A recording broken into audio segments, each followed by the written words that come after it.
आसुशिशानो वृषभो न युध्मो घना घनः शोभनस्य ऋषणीनाम् सङ्क्रन्दनो निमिष एकवीरश्शतगुंसेना अजयत्साकमिन्द्रः सङ्क्रन्दनेन निमिषेण जिष्णुना युत्कारेण दुष्ट्यवनेन धृष्णुना तदिन्द्रेण जयतत्सहध्वंयुधो नरैषु हस्तेन वृष्णा स इषु हस्तैः सरिसङ्गिभिर्वशी सद्गुस्रष्टा स युध इन्द्रो गणेन स्वगुंसृष्टजित्सोमपावगभ्योर्ध्वन्वा प्रतिहिताभिरस्ता बृहस्पते परिदीयारथेन रक्षोहामित्राकुम् अपबाधमानः प्रभञ्जन्सेना प्रमृणो युधाजयन्नस्माकमेध्यवितारथानाम् गोत्रभिदम् गोविदम् वज्रबाहुम् जयन्तमज्म प्रमृणन्तमोजसा इमगुं सजाता अनुवीरयध्वमिन्द्रगुं सखायोऽनुसगुरभध्वम् बलविज्ञायस्थविरः प्रवीरः सहस्वान् वाजी सहमान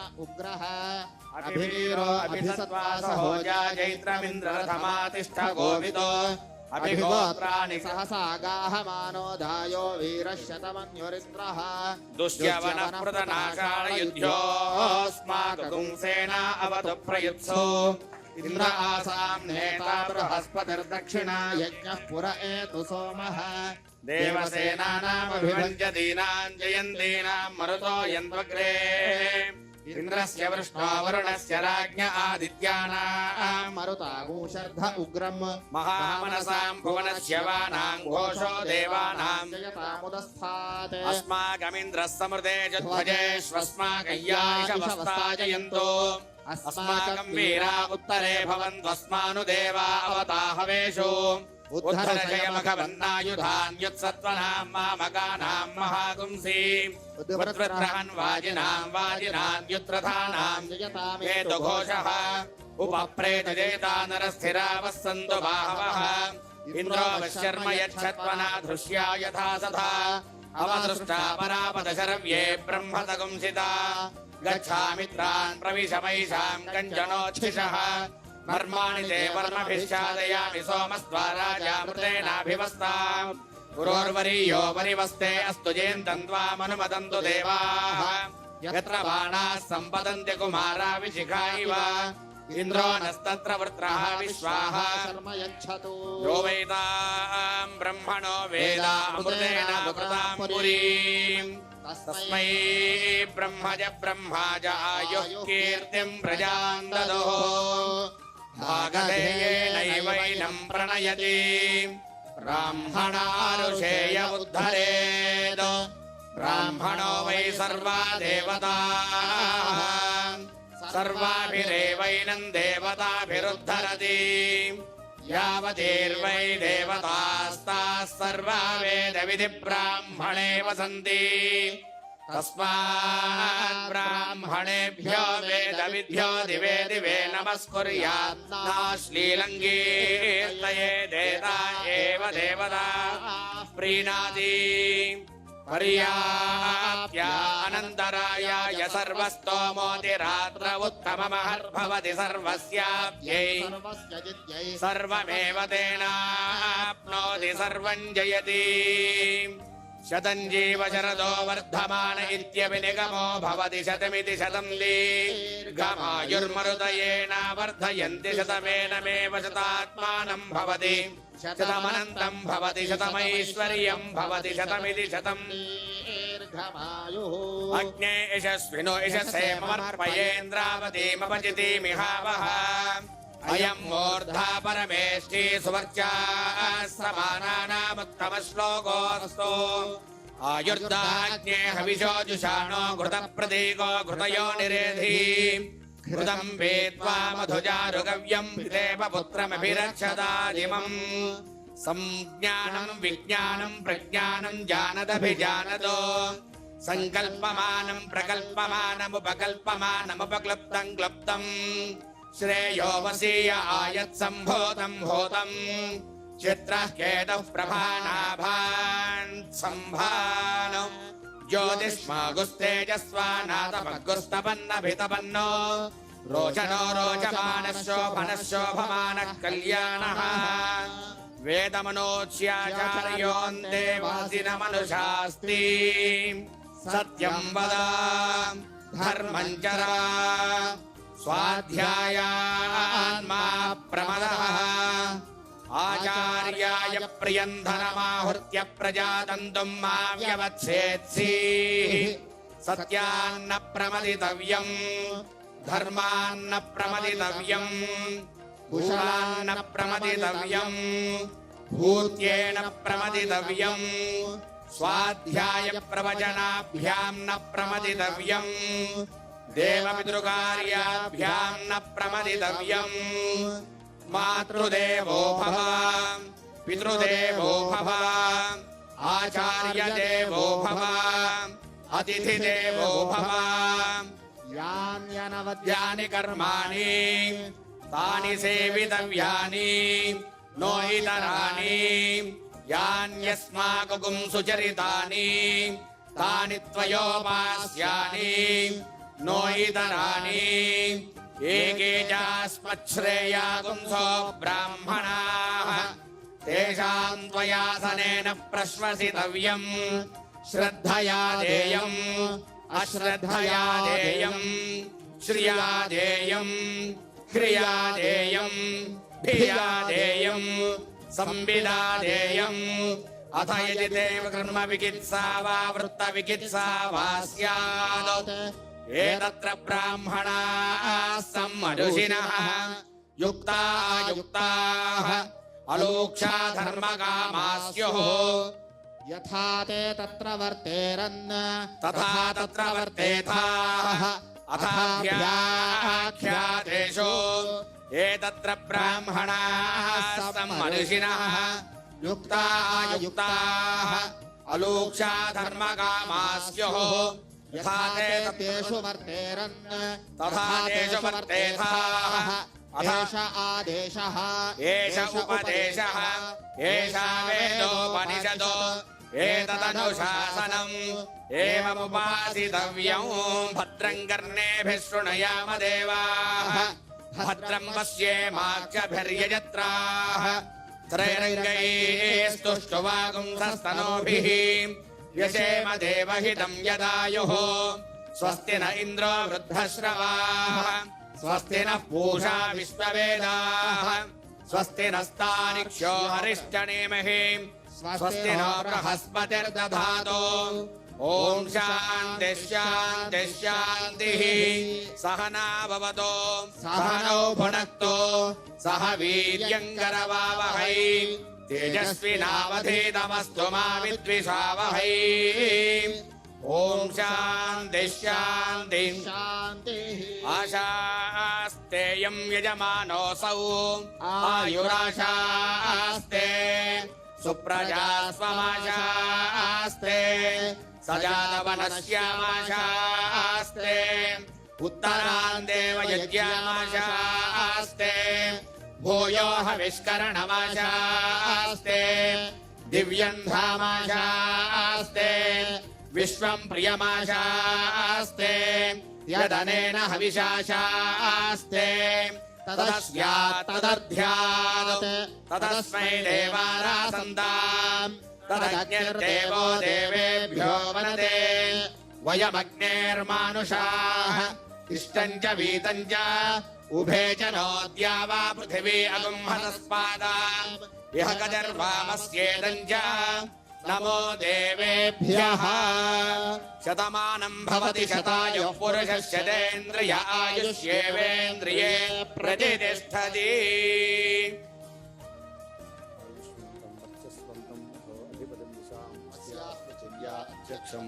इममिन्द्रवृषभं कृणो रोचनो रोचमानः शोभनः शोभमानः कल्याणः समस्तसन्मङ्गलानि भवन्तु अनुगृह्णन्तु तथास्तु समस्तसन्मङ्गलानि भवन्तु.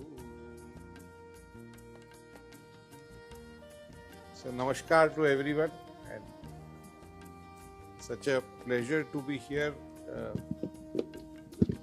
Thank you, Professor Kumar, to have me here. And the chanting invigorated such huge spiritual energy, and on behalf of all of us, I wish to transcend it to our borders, where we are on the path of dharma, and let our prayers reach our brave hearts who are there protecting all of us. Because of them, we are able to sit here and continue what we do for the humanity. So, my deepest reverence to those who are standing at the borders before we start our discussions today. I'm happy to be here amongst all of you for this inauguration of the Telangana chapter of the Indian Yoga Association.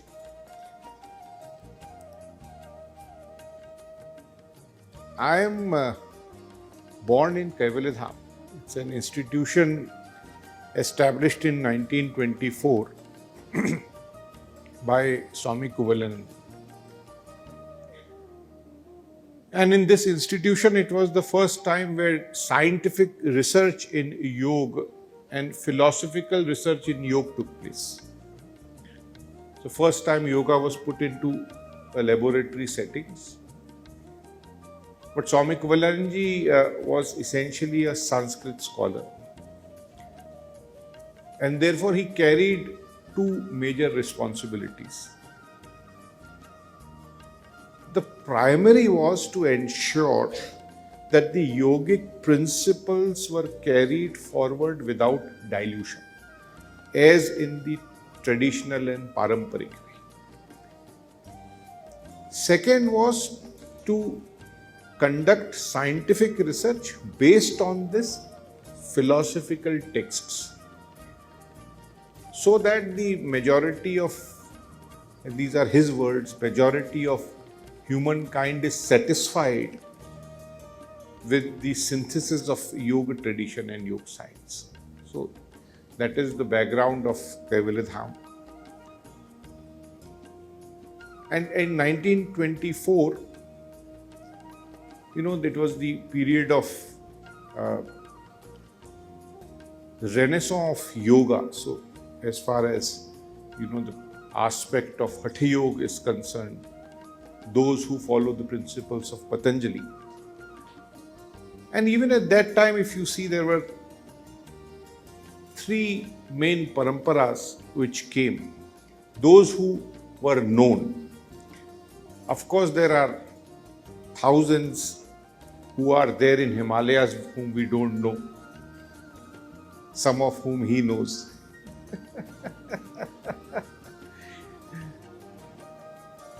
But just for benefit of each one of us, because we are interested in this field of yoga.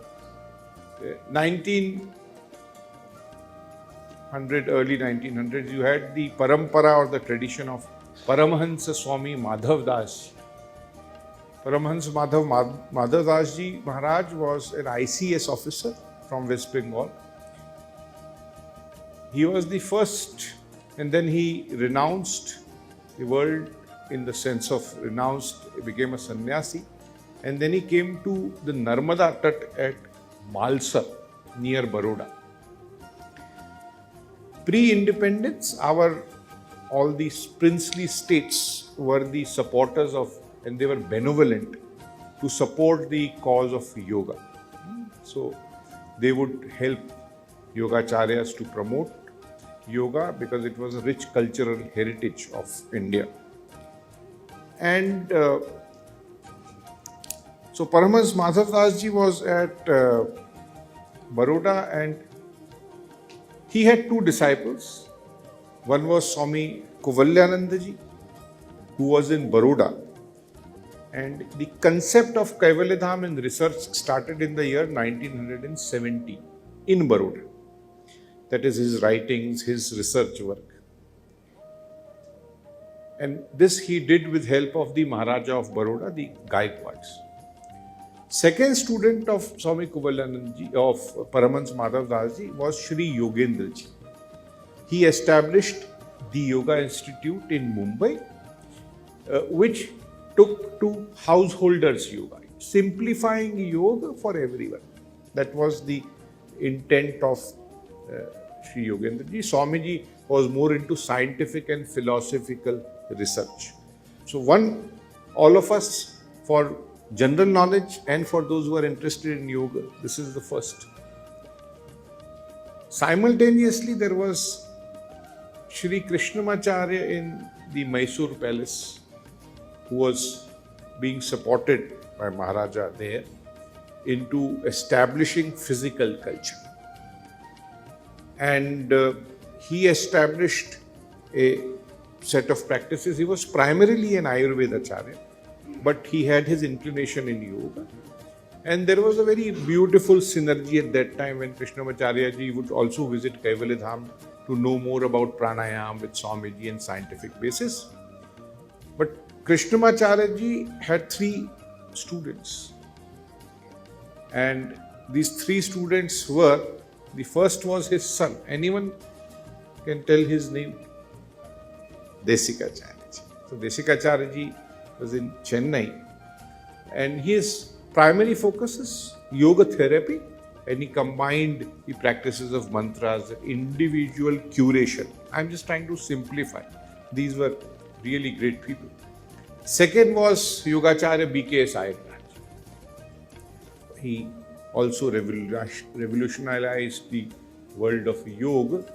And third was Patabi Joyce at Mysore. So this was the lineage of Sri Krishnamacharya ji. Though the beautiful thing is that it is lineage of Krishnamacharya ji, but all their 3 students have different styles. You see? That is the beauty of unity in diversity. And that is where I will come to the Indian Yoga Association. So I was at, all that is unity in diversity. That's a beautiful synthesis. All 3 have their different styles. Third is, you had a medical doctor from Kerala settled in Rishikesh.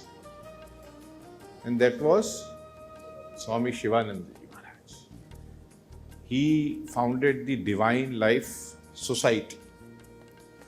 And he also had more but prominent 3 disciples. First was Swami Chidananda Saraswati, who inherited or who continued his legacy at the Divine Life Society, which still remains one of the most authentic places of yoga. Now you have Swami Yoga Swarupananda. Swami Yoga Swarupananda in Hatha Yoga is a student of Kaivalya. That you see, this is the greatness of those times. So Swami Shivanandaji and Swami Kuvalanji had this, that all the senior teachers and disciples of his in Kaivalyadham would go to Divine Life Society to learn Vedanta. And all of their senior monks will come to Kaivalyadham to learn about Patanjali and Hatha Yoga. So this was this beautiful exchange.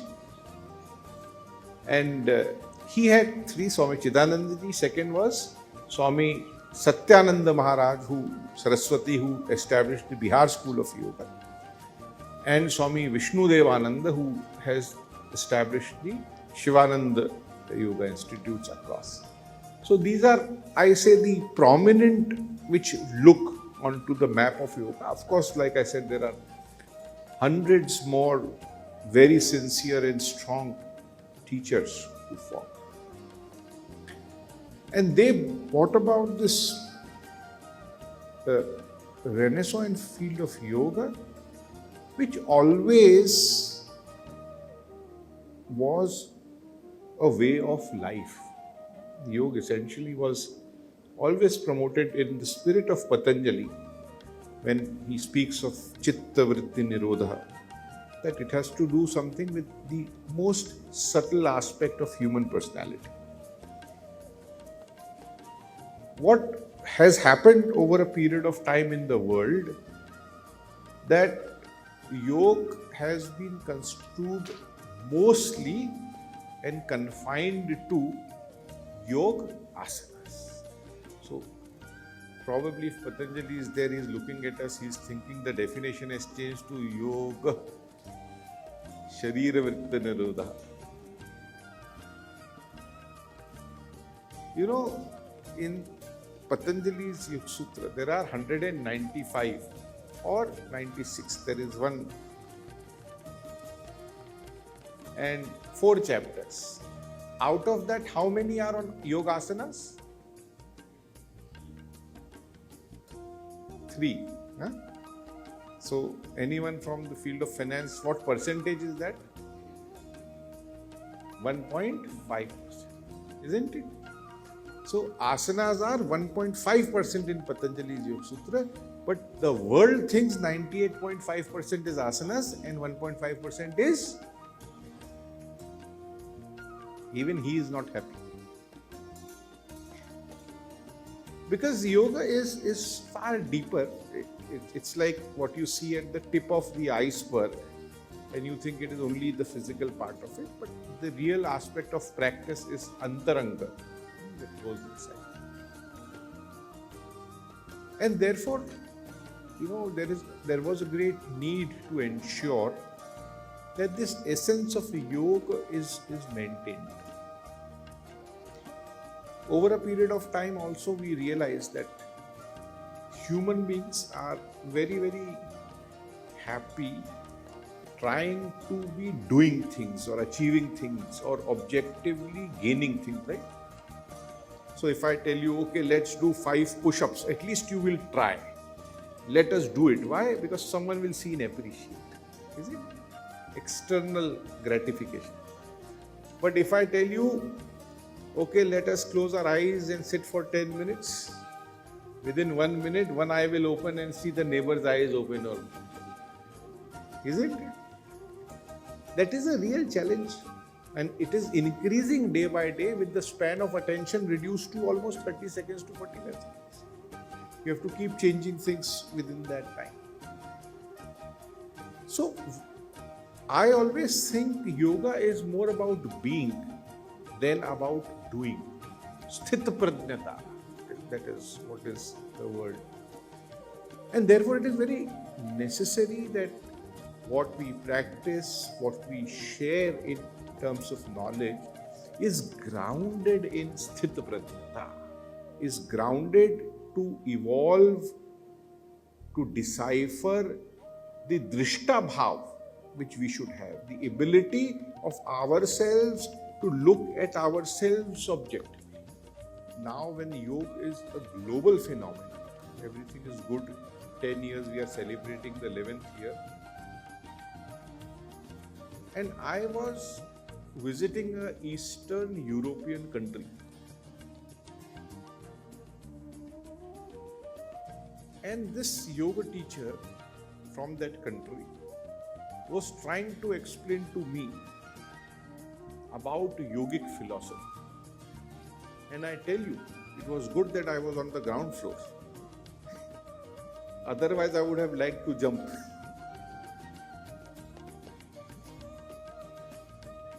Why I am saying this is that the philosophical and the aspect and the depth of yoga have started to be misunderstood at the most simple and fundamental.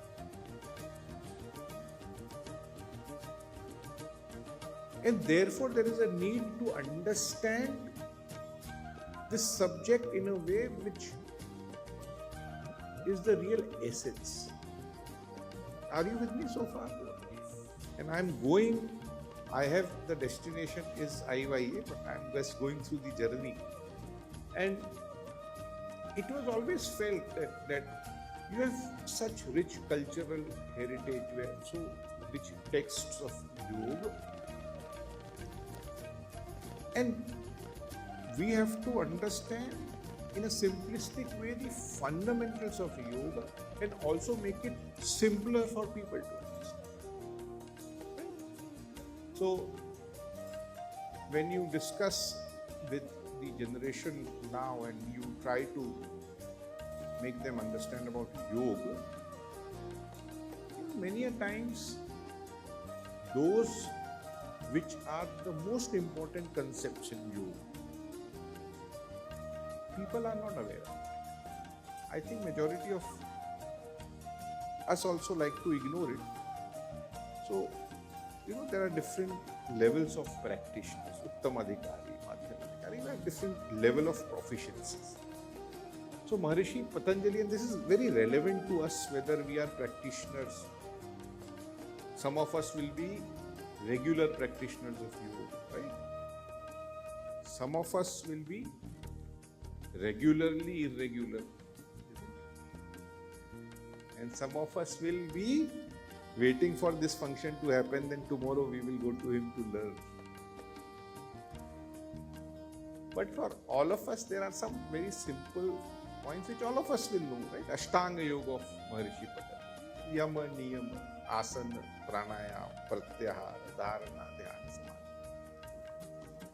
5 yamas and 5 niyamas. Ahimsa, Satya, Asteya, Parigraha, Brahmacharya. Sauch, Santosh, Tapas, Swadhyaya, Ishvara. Now what has happened is Maharishi Patanjali calls it Mahavrat. That it is very essential for us that you have to build your foundation with Yama and Niyama, isn't it? And these are fundamental characteristics and that we should adopt within ourselves. This is the simplistic understanding. Now I think most of us know about Yama and Niyama, right? Isn't it? And life nowadays is very tricky. There is abundance of information, isn't it? So there is Google Baba, Google Devi. Then there is WhatsApp University. Every day morning you wake up, you have someone in front of you, one gyan you will give. Today this is the philosophy of life, is it? You don't know anything, but you will give. And I say it is important because we know so many things in life, but our main challenge is putting it into, isn't it? All of us know that when we are extremely sad, we should not take decision, isn't it? बहुत दुखी है, very sad, and I am cutting off all the relation from you. This should not happen, isn't it? But are we able to follow that all the time? Get into that sad mode and you're thinking of all the difficult things. Secondly, when you are extremely angry, do not react. You know all this? We are very knowledgeable about it, but the moment we are traveling in the car and someone crosses, what happens? We get angry and some mantras and something comes out of it.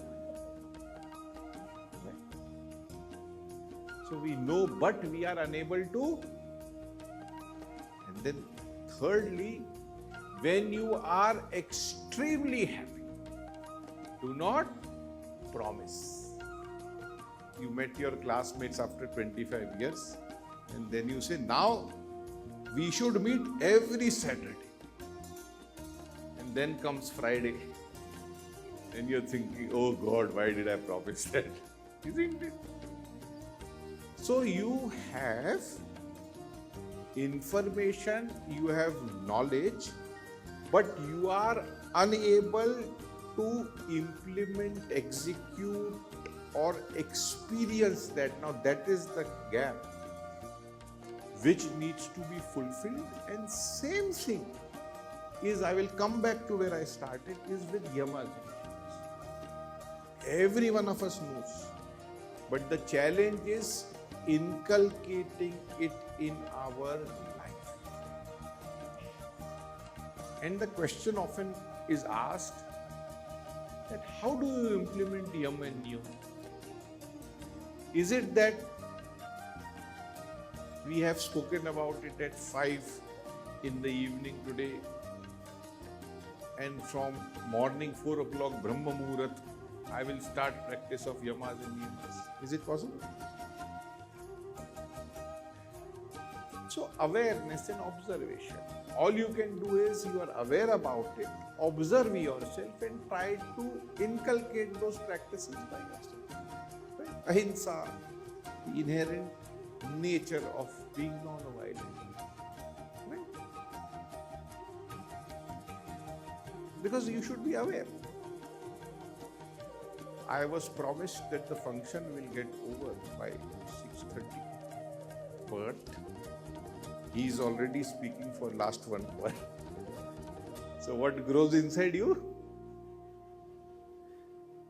But you have to be observant and awareness. You can start today.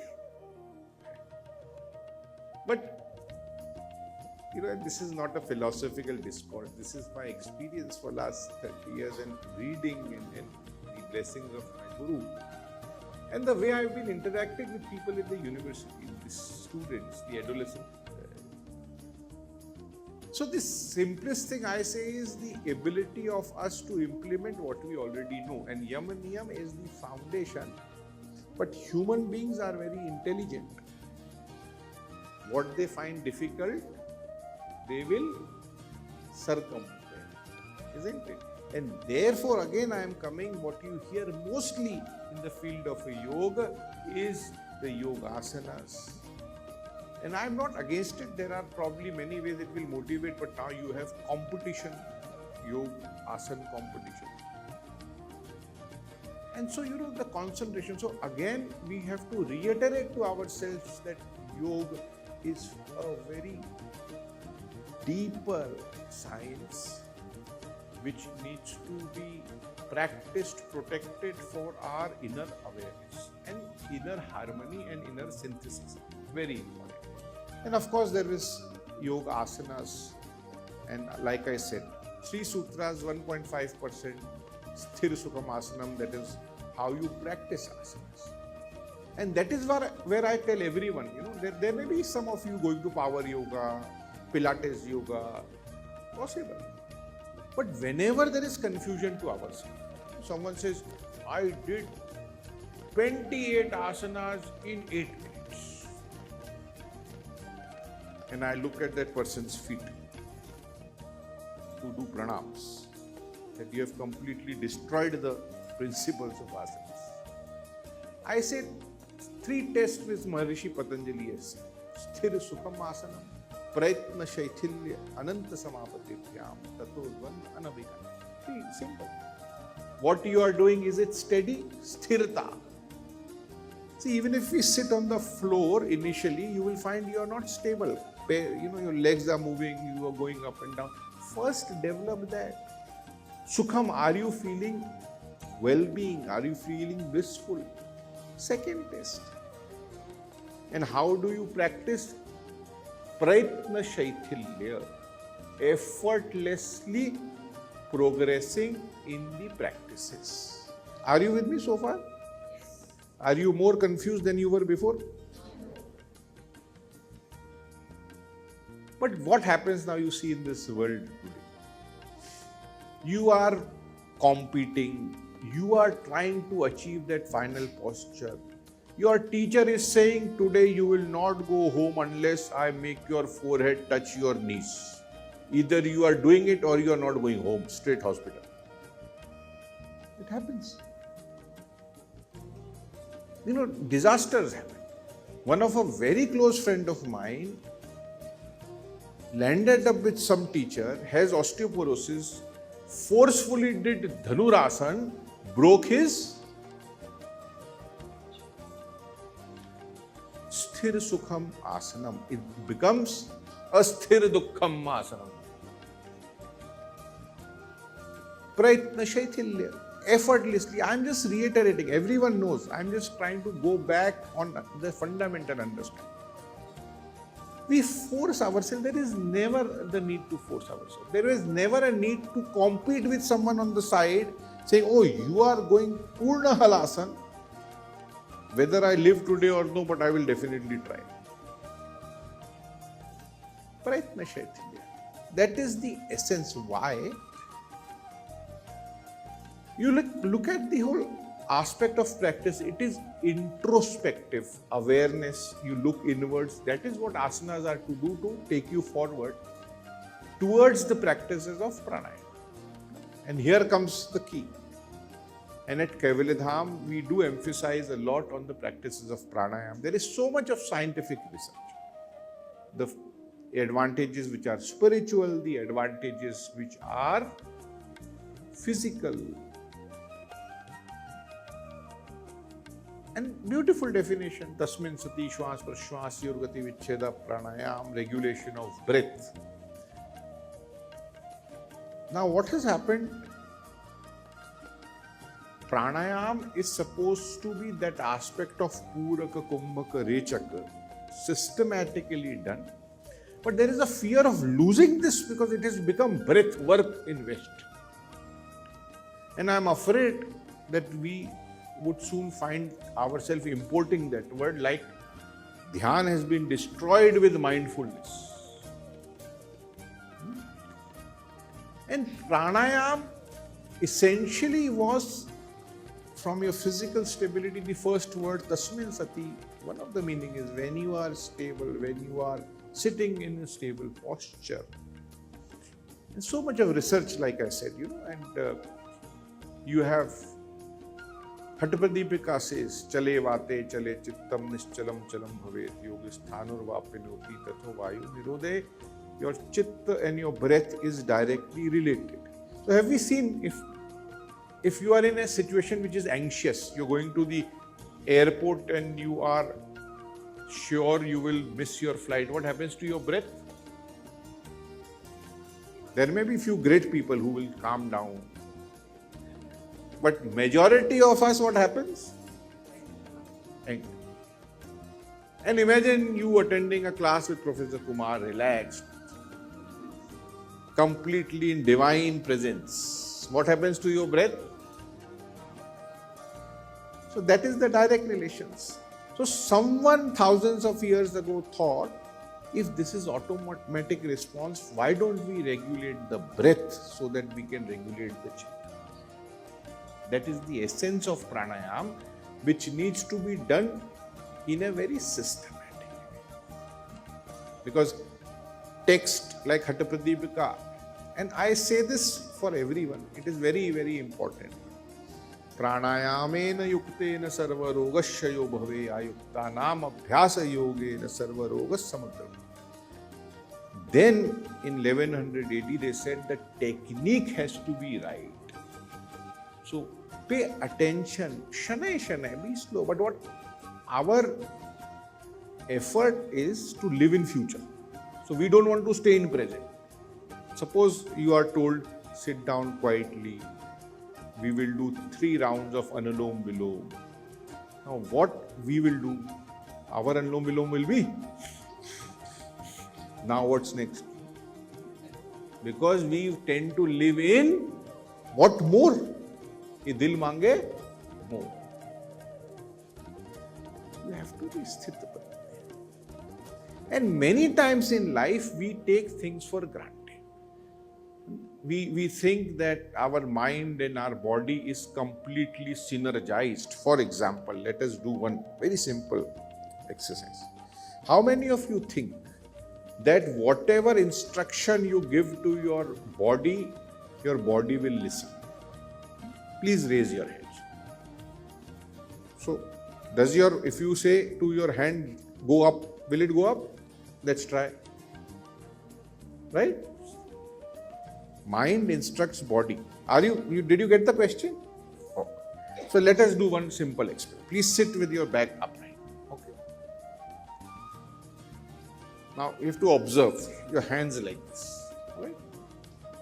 Comfortable? Now this is trying to find out what is the synergy in ourselves. You will instruct your right hand, go round forward. Instruct your left hand, come backward simultaneously.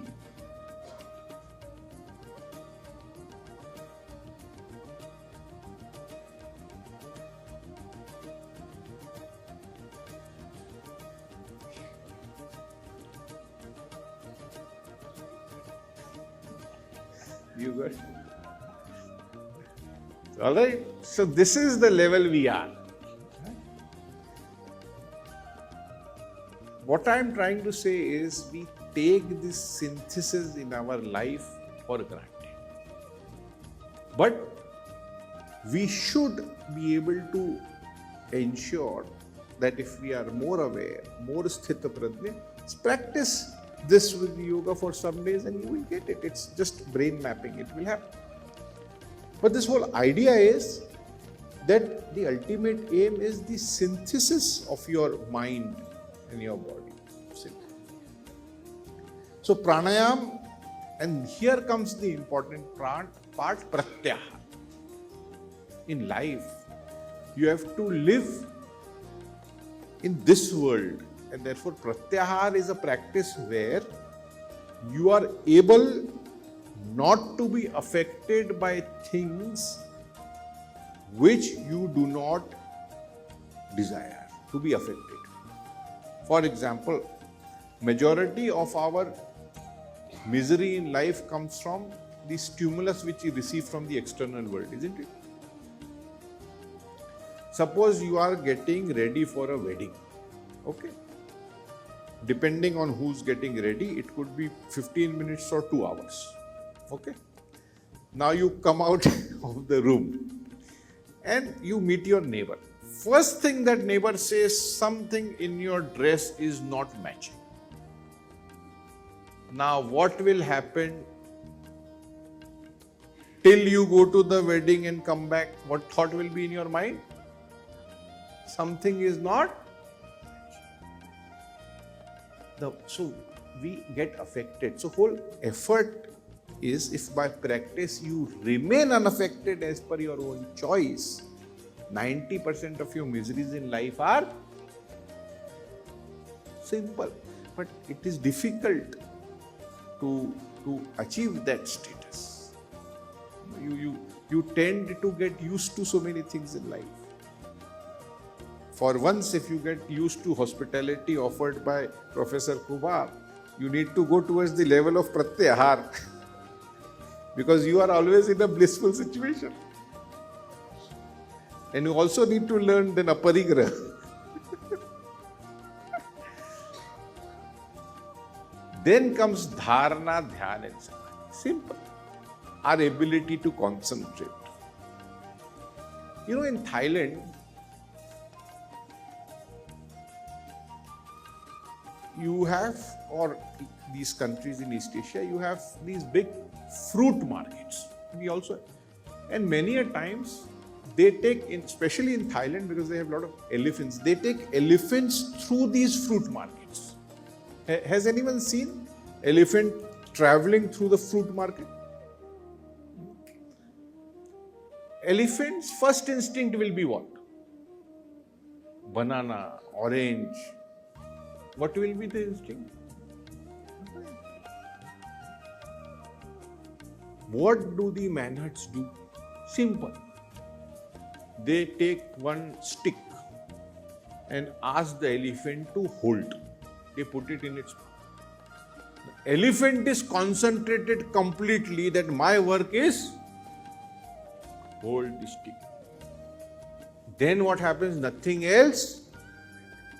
What did Arjun do when he looked at the eye of the fish? Nothing else mattered. So dharana, deshabandhasya chittasya, is the process where you are able to concentrate. All of us know, reiterating to ourselves that anything you concentrate, energy also, sun rays also, what happens?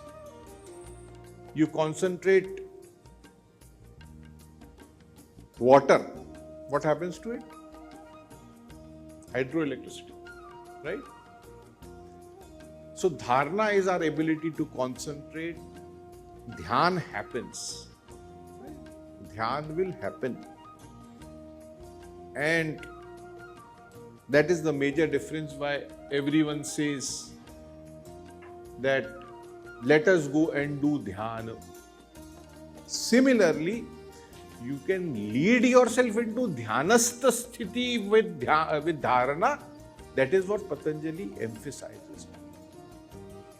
And it is like a pendulum. Just for all of us are practitioners, it is not as if we will sit and suddenly, difficult. Not everyone is born Buddha. Our mind is somewhere. one juice has come here, where is rest of it? So it will kind of evolve. But you will come back to dhyana. It is like a pendulum. And then state of samadhi. And one of the definition of a yoga essentially is yoga samadhau. Essence. And samadhi is a state of equanimity. Simple. Not that straight away you leave all your belongings and go to some jungle close by, or state of which is achievable even in field.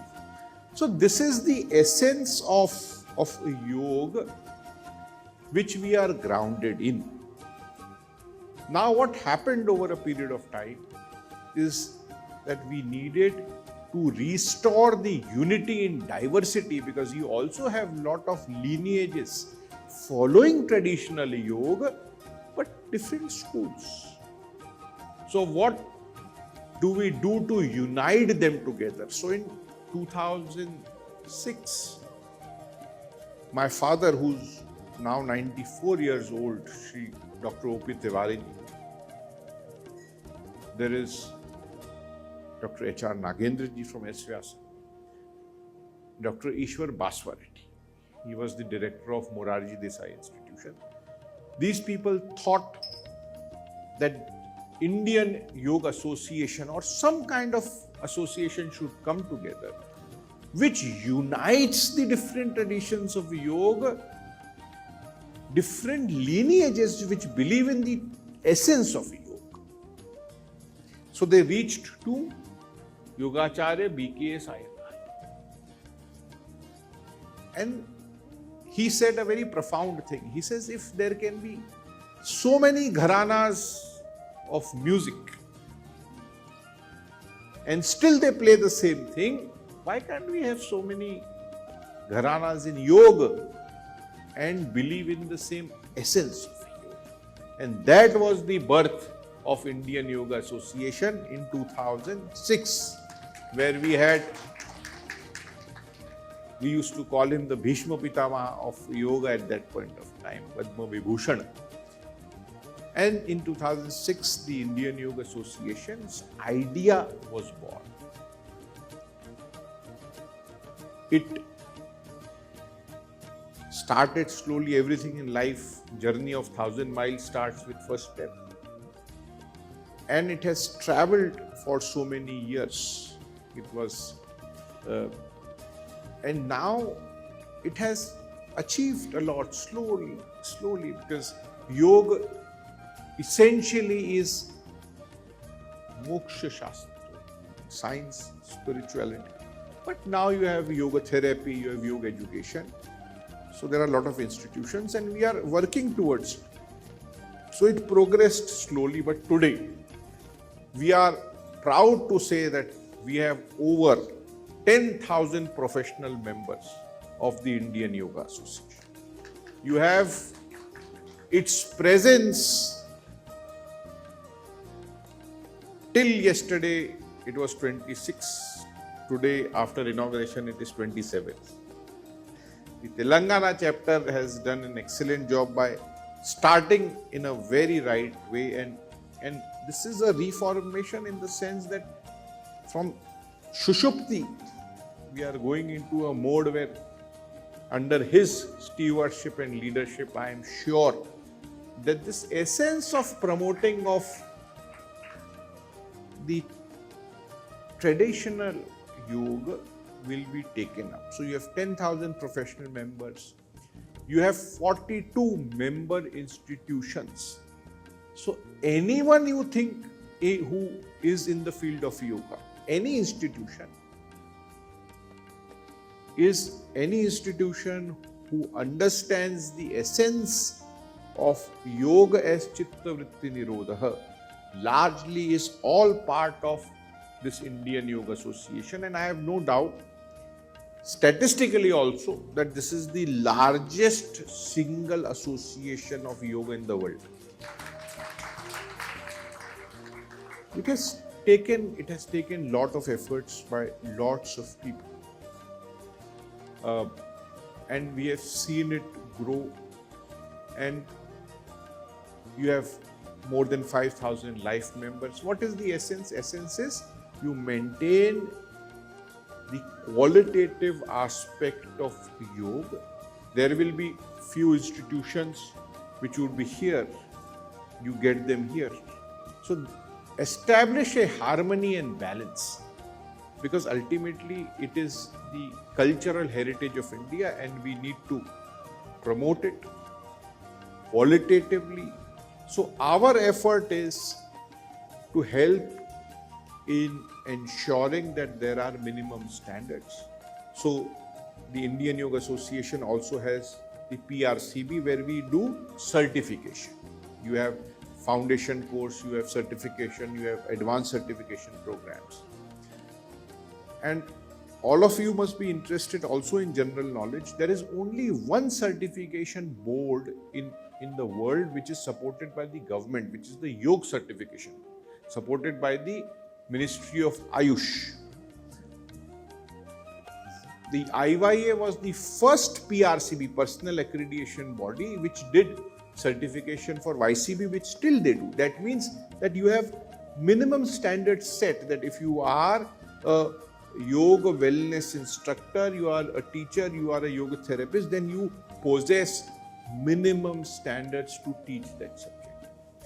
This is for education and therapy, because as far as spiritual aspect of yoga is concerned, there can never be any measure and there can be no standards for spiritual dimension.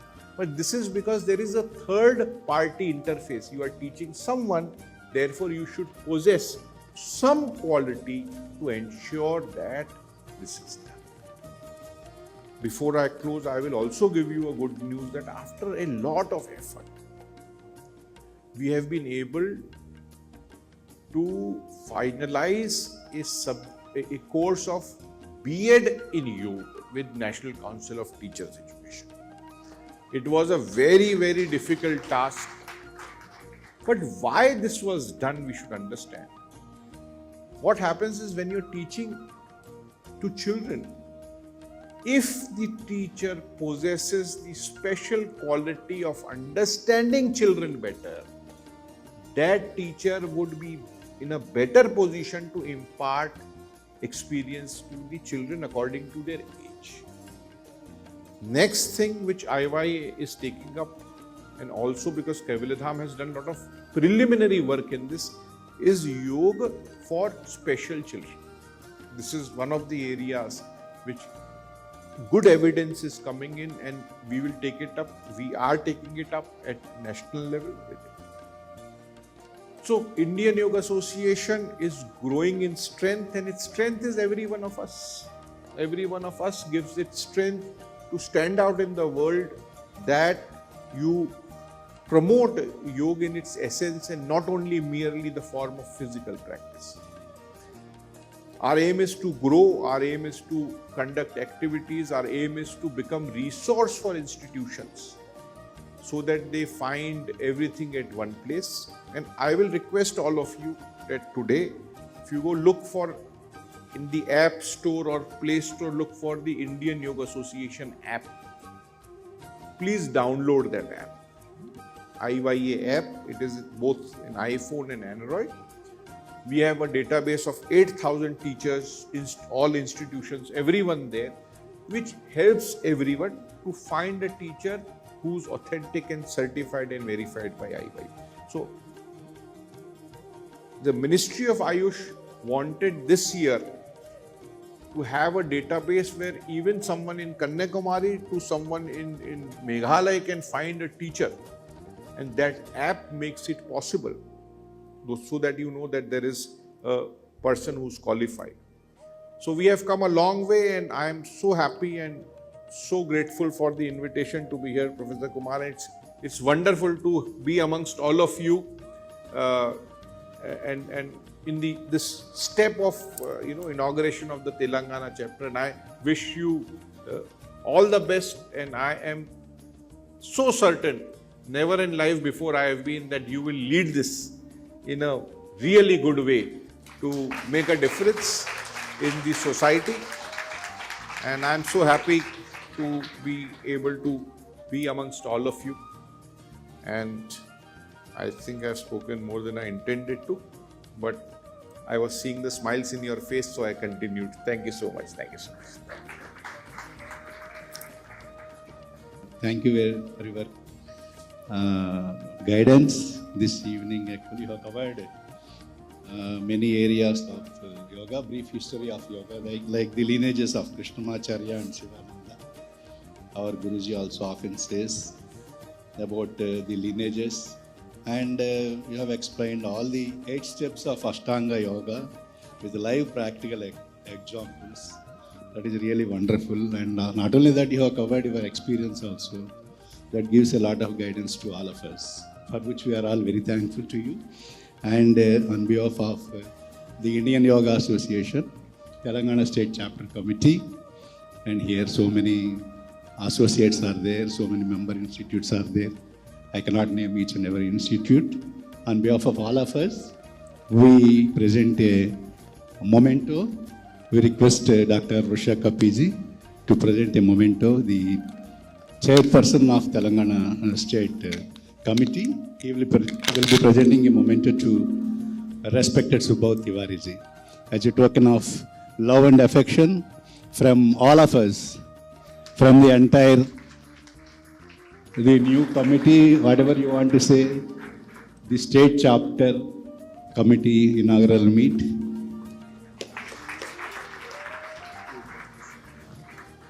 So this is Charminar.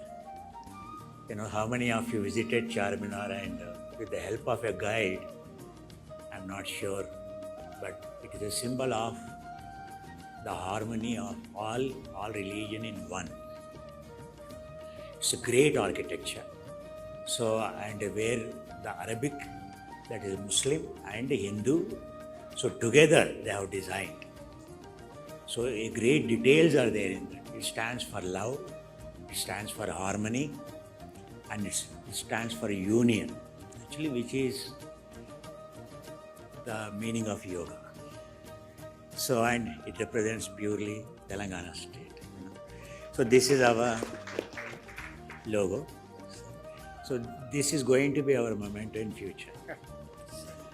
Thank you so much, sir. This is called Bidri work. Yeah, it is a specialized a kind of work that is, yes, it is a kind of metal on which they do enormous amount of silver carving, etc. It is special. The Bidri work it's called. So it all started in the time of the Mughals. Yes. So still it is preserved. Yes. Thank you so much, sir.